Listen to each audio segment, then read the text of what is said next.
안녕하세요. 절대급투의 명품 PD 한PD입니다. 제가 예전에 한국은행 이 경제통계 시스템 이 사이트를 한번 소개해드린 적이 있어요. 자, 이 사이트에 들어가셔가지고 우리 경제에 돌아가는 전반적인 상황을 통계로 확인해봐라. 그죠?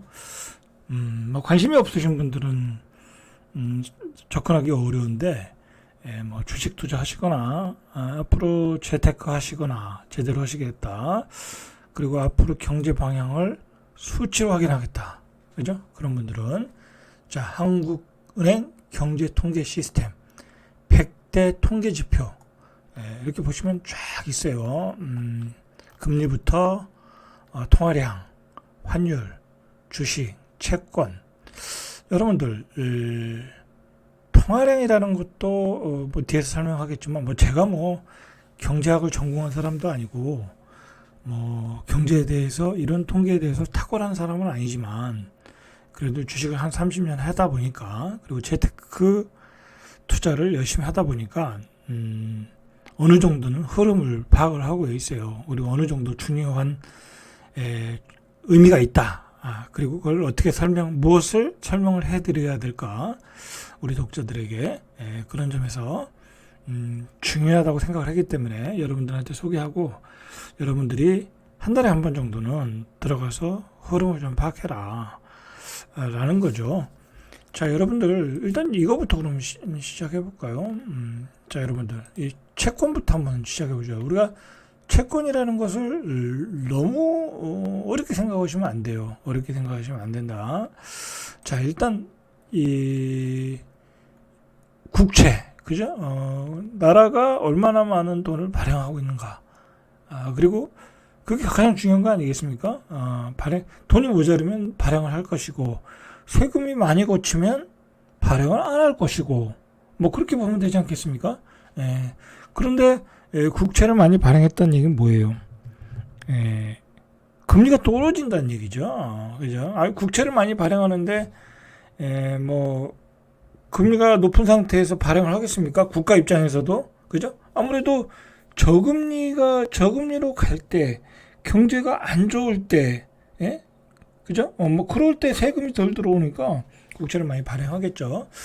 자, 2025년 2월까지 통계가 나왔어요. 2025년 2월까지 통계가 나왔는데, 전년 동기 대비 몇 프로가 증가를 했냐 보니까, 2025년, 2024년도를 보면 되겠죠? 보니까 61%가 증가했네요. 전년 동기 대비 61%가 증가했다. 그만큼 많은 돈이 필요하다는 거죠. 경상북도 산불 사건, 산불재해, 뭐 그런 사건, 그리고 뭐 세수도 안 거치고, 뭐 부동산 경기도 안 좋고, 돈은 많이 들어가고, 그죠? 그 다음에 뭐 계엄 사태 또는 뭐 여러 가지 사건이 있었죠. 그리고 추경 예산도 많이 들어가야 되고, 그러니까 61%가 증가했다. 1월 달에는 55.8%, 12월 달에는 많이 줄었네요. 이때 이제 막 추경 예산에 대한 뭐 국회 여야 간의 갈등이 있었죠. 그러다 보니까 그때는 좀 발행을 못한 것 같아요. 그러다가 2월 달에 증가를 했다. 자, 이렇게 많이 국채를 발행한다. 앞으로 이제 이런 추세를 보시면 통화량을 알 수가 있죠. 그런 점에서 여러분들이 꼭 파악을 좀 하셔라. 국가 부채가 얼마나 늘어나는지를 파악하셔라. 돈이 많이 풀리면 현금 가치가 떨어지는 거잖아요. 그죠? 자, 그 다음에 보세요. 뭐 제가 이제 아는 한도에서 말씀드리는 거고, 더 알고 싶은 분들은 더 전문가 방송을 들으면 되겠죠? 나나 우리가 뭐 재테크를 하는 데 있어서 이 정도는 알고 있어야 되지 않냐. 자, 채권도 보세요. 이 채권이라는 것은 주로 이제 민간 채권이겠죠. 자, 채권이 24년도에는 굉장히 발행이 안 됐어요. 자, 25년도도 1, 2월 달 거의 발행이 안 됐어요. 그리고 22년도에는 마이너스 같네요. 그죠? 마이너스가 나왔었어요. 증가가 안 되는 거죠. 그러다가 한 4월 달 되니까 좀 늘어나기 시작했죠. 늘어나기 시작했어요. 23년도, 24년도에는 증가를 했고, 22년도에는 금리가 폭등하니까 그랬던 것 같고요. 자, 채권이 많이 발행한다는 거는 결국은 민간 기업에 돈을 많이 빌려준다는 거잖아요. 경기가 좋아진다는 거잖아요. 자, 아직 경기는 초입이다. 좋아질 수 있는 초입이다. 그렇게 봐야 되겠죠. 자, 이것도 잘 보셔야 돼요. 채권도. 자, 전반적인 거 한번 여기서부터 보시죠. 자, 이렇게 보면 이제 첫 번째가 시장금리예요. 시장금리. 자, 기준금리가 나오죠. 2.75죠. 2.75.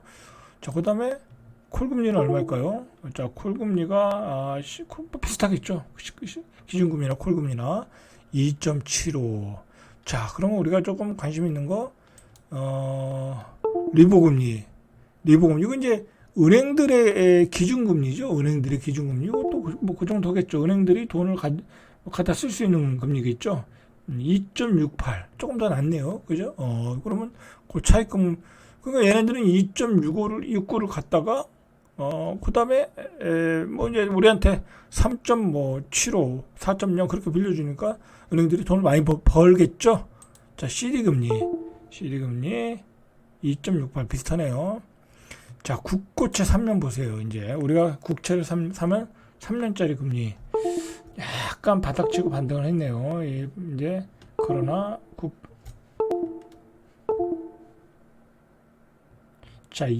국고채 3년 금리가 2.33. 뭐 기준금리보다도 안 좋네. 그죠? 자, 그러니까 예전에 뭐 국채를 사신 분들이 뭐 별로 재미를 못 봤겠네. 자, 국채가 2.39, 2.48, 5년짜리가. 자, 회사채 한번 볼까요? 자, 회사채는 좀 높지 않겠어요? 자, 회사채도 조금 높네요. 2.91. 자, 우리가 위험한 회사채를 사면 2.9가 되는 거예요. 그죠? 2.9. 뭐 위험한 기업도 있고, 위험하지 않은 기업도 있고. 자, 보니까, 대체로 보니까 국채를 투자해도 뭐 이게 2.5도 안 되죠. 그러니까 돈이 어디로 가겠어요? 주식시장, 부동산 시장으로 가겠죠. 돈이 있는 사람들은. 그죠? 돈이 없는 사람들이야. 뭐 그냥 은행에 넣어놓거나 아니면 뭐 위험하다고 생각하면 또 은행에 넣어놓거나 하지만 100억, 200억, 뭐 300억 있는 분들은 그 돈을 은행에다 안 넣어놓겠죠. 그죠? 돈을 돌리겠죠. 투자로 돌려야 되겠죠. 물가 폭등은 뭐 3%가 넘는데 은행 3년물은 뭐 2.7이다. 뭐 은행에 넣어놓으면 손해죠. 자, 그러면 은행에 넣어놨을 때 몇 프로인가 보죠. 은행의 수식금리가 계속 떨어졌네요. 그죠? 이때가 좋았네요. 그죠? 4.29, 22년도. 이거 반토막 났잖아요. 그죠? 2.84. 은행의 수식금리가 2.84예요. 2.84. 은행에다 맡겨놓으면 2.84예요. 거기다 가상금리 좀 더 주면 3.0이에요. 3.0. 그죠? 2.84. 은행에 맡겨놓으면 2.84. 은행에 맡겨놓으시겠어요? 그죠? 안 맡겨놨죠. 그죠? 우리가 주식하는 사람은 절대로 안 맡겨놨죠. 자, 그 다음에 은행의 대출금리 4.36. 자, 다시 보죠. 수신금리 2.84. 마진이 어마어마하죠. 이때는 대출금리가 5.1. 이때 떼돈을 벌었겠네. 그지? 떼돈을 벌었겠어. 그죠? 떼돈을 벌었어요. 그러니까 은행주가 폭등했죠. 이때. 자, 은행들이 돈을 많이 번다. 그거는 경제가 안 좋다는 얘기예요. 경제 안 좋다.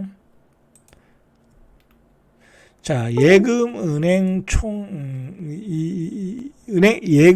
총예금. 자, 이제 이 은행에 예금하는 총 말잔인가 봐요. 자, 이렇게 뭐 이게 얼마인가? 어쨌든 뭐 계속 올라가고 있어요. 계속 올라가고 있어요. 자, 은행 대출금도 계속 올라가고 있어요. 대출금도 계속 올라가고 있어요. 그러니까 우리가 다 빚으로 살고 있는 거예요, 지금. 자, 가계 신용도 계속 올라가고 있어요. 연체율도 올라가고 있어요. 그죠? 자, 예금도 올라가고 있고, 대출금도 올라가고 있고, 신용도 올라가고 있다. 자, 협의통화량, 계속 올라가고 있죠. 그죠? 23년 바닥 찍고, 계속 올라가고 있어요. 광의통화량 급증하고 있죠. 그죠? 광의통화량 급증하고 있어요. 자, 보세요. 자, 이때는 이제 4,220 정도 앞 네 자리만 보면 이게 뭐 얼마인지 모르겠네. 자, 22년도에 얼마인가 보세요. 3,700. 그러니까 어마어마하게 늘은 거예요, 지금. 한 3년 사이에도 어마어마하게 늘었다. 통화량이 어마어마하게 늘었다.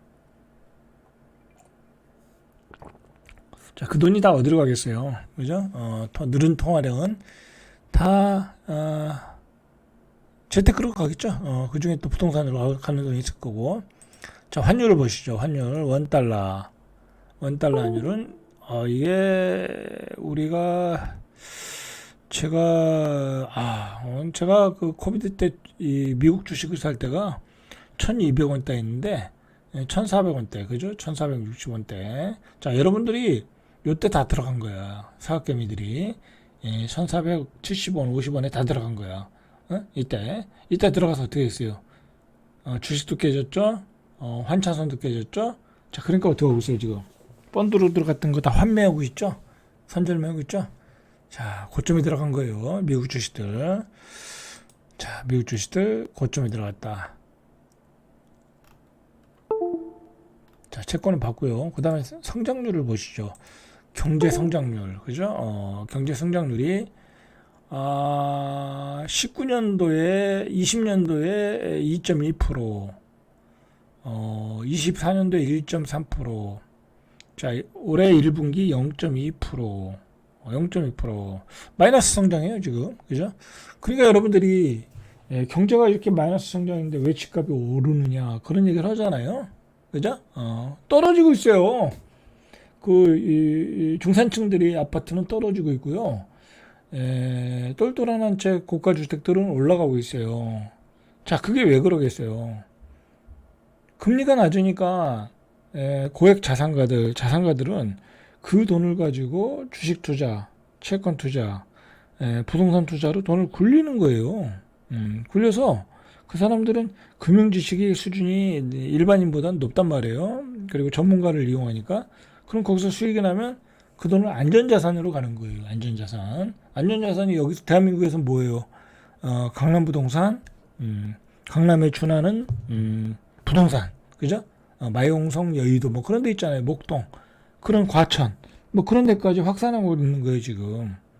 그래서 부동산 가격을 올리니까 우리 이 일반인들, 야, 경기는 폭락을 하는데 자, 민간 소비 증가율을 보세요. 이렇게 떨어지고 있는데 설비 증가율을 보세요. 마이너스잖아요. 설비가 증가하지 못한다는 건 공장이 이 제품을 만들 이유가 없다라는 거잖아요. 제품이 안 팔린다는 얘기잖아요. 경기가 안 좋다는 거잖아요. 그러니까 일반인들은 야, 경기가 안 좋은데 무슨 집값이 오르냐, 저거 다 거품이다, 그렇게 일반적인 상식으로 그렇게 얘기하고 있는 거예요. 그러나 제가 계속 얘기하지만 대한민국의 특수성을 이해하셔야 된다. 지금은 양극화로 들어갔다. 양극화로. 돈을 버는 사람들은 자산을 가지고 돈을 버는 거예요, 여러분들. 자산을 가지고 돈을 버는 거예요. 사업을 가지고 돈을 버는 게 아니에요, 여러분들. 그게 포인트인 거예요, 그게 포인트. 자산을 가지고 돈을 번다. 자산을 굴려서 돈을 버는 거예요, 자산을. 여러분들, 쉽게 얘기해서요. 내가 1,000만 원을 가지고 주식 투자를 했어. 또는 1억을 가지고 했어요. 그래서 100% 수익률이 났네? 그러면 1,000만 원이 2,000만 원 되는 거고요. 1억이 2억이 되는 거예요. 정말 잘해서 100% 수익률이 났어요. 그렇게 나기도 쉽지 않지만, 그러나 2,000만 원이 2,000만 원이 된 것까지 2,000만 원이 된다고 해서 일반인들의 인생에 달라지는 게 있습니까? 차 한 대도 못 사요. 그냥 가서 뭐 여행 가고 밥 잘 먹고 좋은 거 사 먹고 좋은 옷 한 번 입고 그거를 땡치는 거예요.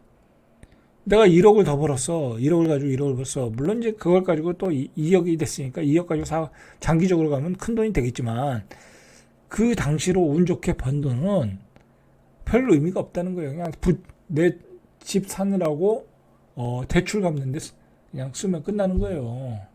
자, 그러나 한 50억 또는 뭐 10억, 50억, 30억, 50억, 100억 그렇게 가진 사람이 따블을 쳤어. 10억이 20억 됐어요. 30억이 60억 됐어. 50억이 100억 됐고 100억이 그냥 20억 됐어.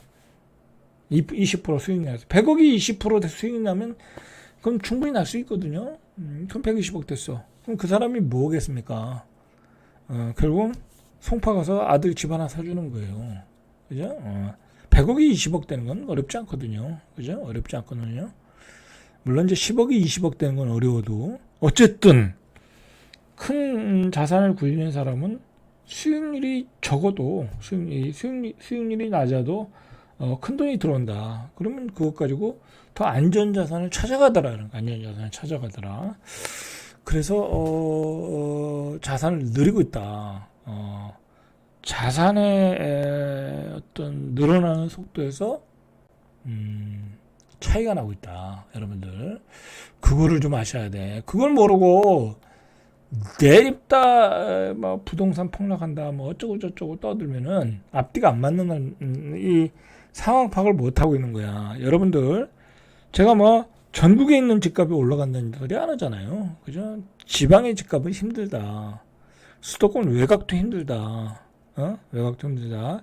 수도권의 좋은 지역과 서울의 좋은 지역과 또는 서울에 있는 지역 집값은 중장기적으로 보면 떨어지기가 어려운 상황으로 가고 있다. 그죠? 떨어지고. 왜냐면 전세 수요 받쳐주지. 그리고 이 대한민국의 잘못된 정책으로 모든 젊은이들이 서울로 가고 있지. 여러분들 한 가지만 제가 더 이야기하고 마무리를 할까요? 시간이 자꾸 길어지니까 뭐 조금 더 보고 마무리할게요. 여러분들 왜 서울의 고급지 주택들이 올라가냐면 아주 간단한 설명이에요, 여러분들. 근데 이거 하나만으로도 얘기는 끝난 거야, 사실은. 자, 예를 들어 강남에요. 반포에 아파트를 한 30년 전에 산 거야. 거기 우리 옛날에 교수님들이 많이 살았거든요. 교수님들한테 분양을 많이 해줬나 봐. 저도 막 대학원 수업 받으러 막 교수님 집 가고 그럴 때 반포에 가고 그랬는데, 자, 그 양반이 나이가 한 80이야. 뭐 그 양반이 반포에서 다른 데로 이사 갔겠습니까? 안 이사 가요. 안 이사 가. 그냥 재건축돼서 아콜로 리버파크에 사는 거야.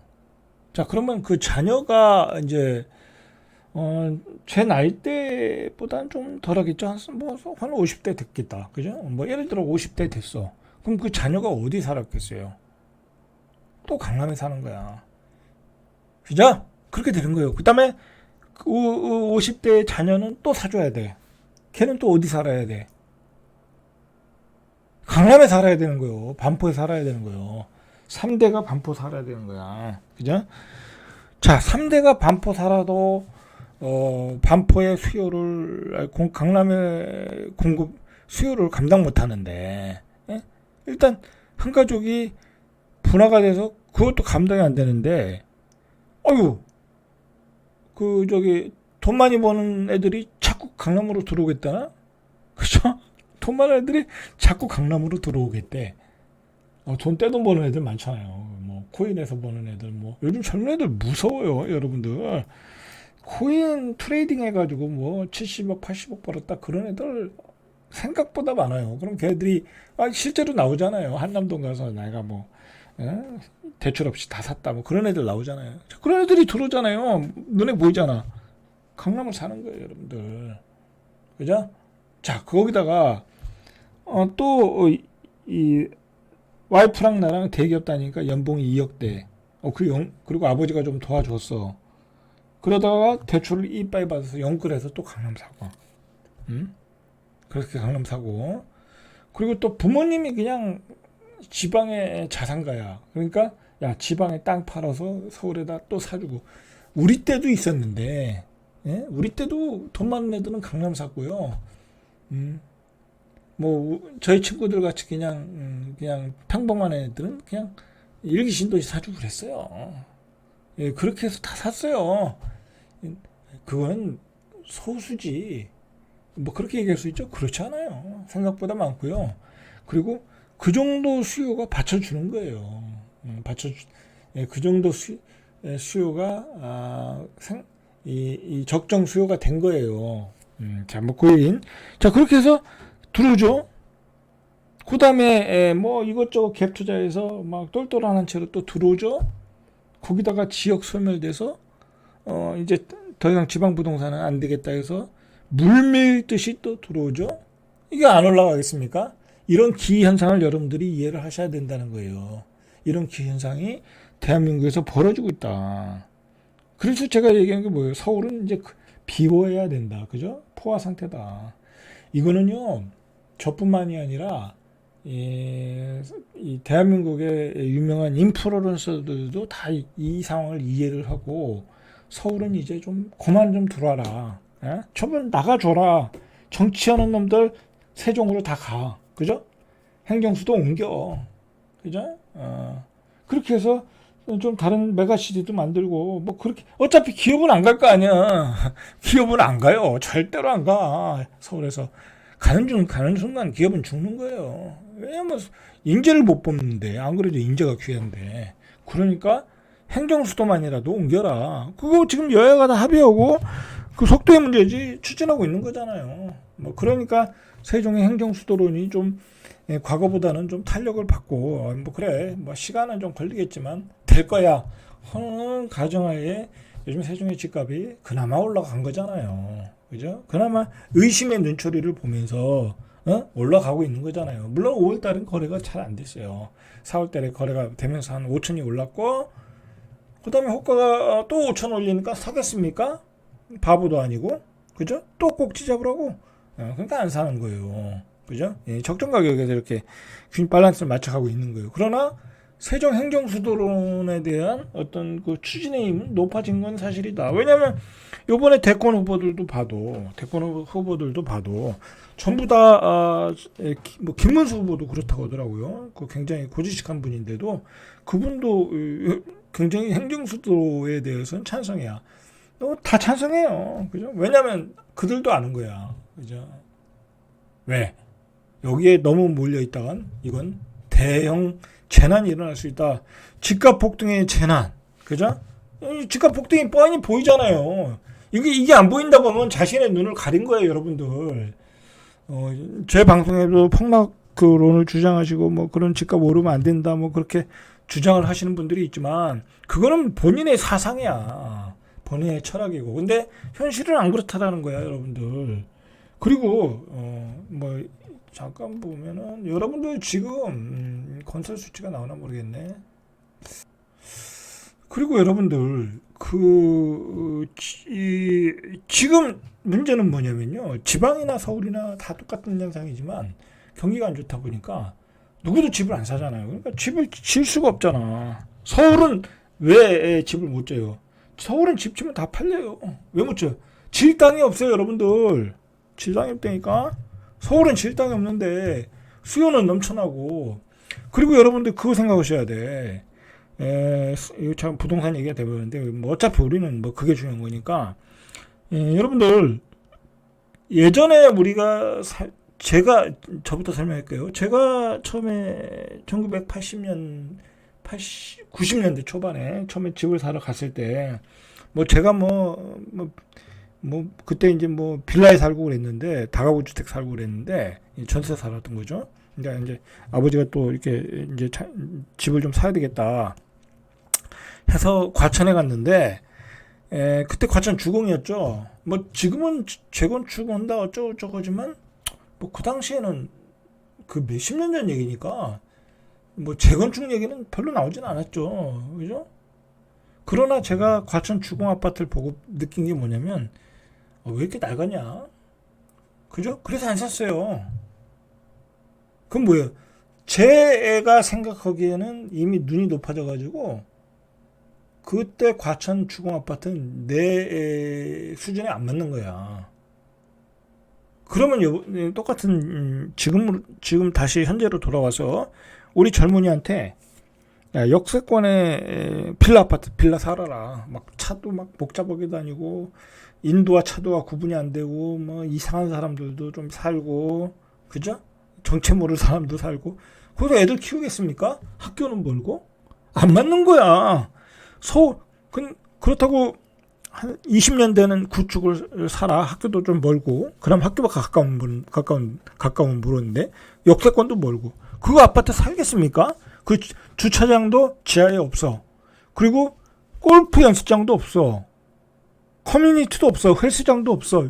요즘요, 여러분들 저는 신축급 아파트에 계속 살지만 제일 중요한 게 헬스클럽이에요. 골프장도 중요하고, 저는 뭐 골프 안 치니까 그건 모르겠고 골프장도 중요한 것 같아요. 요즘은 사우나까지 가더라고요. 헬스장이 헬스장이 얼마나 중요한데, 우리가 건강한 몸을 유지하기 위해서 밖에 나가서 운동하겠습니까? 비 오는데 추운데 밖에 나가서 운동하겠습니까? 헬스장이 제일 중요한 거예요. 그냥 한 30분 정도, 1시간 정도 가볍게 하고 들어오면 얼마나 좋아요. 그게 굉장히 좋은 거예요. 예? 그리고 요즘은 한 단계 더 업그레이드 돼가지고요. 여러분들, 제가 이제 계속 얘기할게요. 중요한 얘기니까. 헬스장도요. 내가 사는 아파트 단지에서 어떻게 접근하느냐가 굉장히 중요한 거야. 쉽게 얘기해서 밖으로 나가서, 내가 전에 살던 아파트는 밖으로 나가서 그 도로를, 그 아파트 단지를 걸어 이렇게 들어갔거든요. 뭐 저는 그것도 그렇게 나쁘진 않았어요. 그런데 비가 오거나 눈이 오거나 추우면 또 나가기 싫은 거야. 그게. 근데 어떤 단지는 그 밖에 도로변에 있는 경우도 있고. 근데 이제 제가 지금 사는 아파트는 바로 지하로 내려가서 지하 주차장에서 조금만 걸어가면 있는 거야. 그러니까 근데 그것도 이제 1층에 있는 거야. 이게 단지가 이렇게 좀 구조가 좀 달라가지고, 어쨌든 지하로 가서 지하로 들어가니까 얼마나 편해요. 자, 그런 거예요. 그렇게 편리성을 우리는 원한다는 거예요. 그러니까 우리 젊은이들이 지금 뭘 원해요, 지금? 서울의 얼죽심만 원하는 거예요. 얼어 죽어도 신축이라는 얘기 나오는 거잖아요. 그죠? 그 얘기예요. 근데 그런 새로운 주택, 준신축, 신축급의 아파트가 서울에 얼마나 부족해요. 재개발 단지 하나 하는데 20년이 걸려요. 대조동 다음 주에 하는 메디알레 힐스테이트가 25년 이상 걸렸어요. 평균. 수성뉴타운 그것도 20년 걸렸어요. 중산뉴타운 아직도 안 됐어요. 장인뉴타운 몇 년 걸렸습니까? 30년 걸렸어요. 30년 걸렸어. 장인뉴타운 25년 걸렸네. 25년. 빨라요. 25년. 그러면 지금 재개발 추진한다 뭐 한다면 10년 20년 걸리는 거예요. 그 공급이 어떻게 되겠습니까? 안 되는 거예요, 지금. 그러니까 강남은 더 안 돼. 그러다 보니까 강남을 대체할 지역의 아파트를 지면 폭등하거나 그냥 분양권 입주권 가격이 폭등하는 거야. 성수동, 한남동이. 그죠? 30억 넣고 50억 된다. 그거 아니에요, 한남뉴타운이. 그죠? 그걸 투기꾼 강사들이 그걸 이야기하는 거 아니에요. 30억 넣고 50억 먹깁니다. 그거 하는 거, 그런 얘기 하는 거잖아요. 어쨌든 그게 중요한 게 아니라 부자들은 새로운 주택이 필요하잖아요. 한남뉴타운. 응? 저는 거기서 중학교 다녔기 때문에 거기가 좋은지를 모르겠어요. 정말 고바위에 맨날 못 사는 사람들만 봐가지고 모르겠어요. 근데 좋다고 하니까. 자, 어쨌든 그렇습니다. 자, 그런 분위기가 지금 흐르고, 그런 분위기의 흐름이 있다. 거기다가 우리 정치인들은 지역균형 발전을 전혀 하지 않고 있다. 전제하고 있다. 하루아침에도 지네들 대통령 후보를 밤사이에 바꿔치는 세상인데, 그런 몰상식한 사람들이 우리가 어떻게 믿고 정치를 맡기겠어요? 여당이든 야당이든 똑같아요. 제가 보기엔 우리 정치인들 수준이 떨어져가지고. 그리고 이미 경기도와 서울과 경기도에 2,500만이 몰려있기 때문에 그 지역을 우선으로 모든 정책이 나오고 펴지고 있는 거예요. 이미 무슨 산업단지를 유치한다, 수도권에 공작물 좀 제한한다, 그런 것들이 다 무색해졌잖아요. 이미 경기도에 다 몰려 있고, 하이닉스도 용인으로 가고, 그렇죠. 그래서 동탄이라는 도시도 탄생한 거 아니에요? 경기도가 그래서 확장한 거 아니에요? 이미 서울, 지방은 다 그냥 몰락하고 있는 거예요. 몰락의 속도를 가속화시키고 있는 거야. 자, 이렇게 되면 어떻게 되겠어요? 대한민국은 패망하는 거예요, 여러분들. 극단적으로 표현하면. 그죠? 서울에 다 몰려있다는 거는 굉장히 위험한 거예요. 서울 수도권에 몰렸다는 건 어떤 위험이 발생했을 때 뭐 지진이 일어날 수도 있고 전쟁이 일어날 수도 있고 뭐 코비드 같은 전염병이 일어날 수도 있고 그러면 다 몰려있다는 건 굉장히 위험한 거예요. 사실 분산을 시켜줄 필요가 있는 거예요. 최소한의 노력을 통해서. 자, 얘기가 너무 길었습니다. 자, 이런 상황을 좀 여러분들이 이해를 하셔라. 제가 누누이 강조드려요. 여러분들이 경제가 안 좋으니까 폭망해야 된다. 집값이 떨어져야 된다. 강남은 거품이다. 뭐 그런 얘기는요. 그냥 본인의 사상이에요, 사상. 본인의 사상이다. 본인의 철학이고 사상이에요. 그냥 그 고집대로 가셔도 돼요. 그죠? 그러나 현실은 그렇게 안 될 가능성이 매우 높다. 자, 절대값TV의 명품 PD 한 PD였습니다.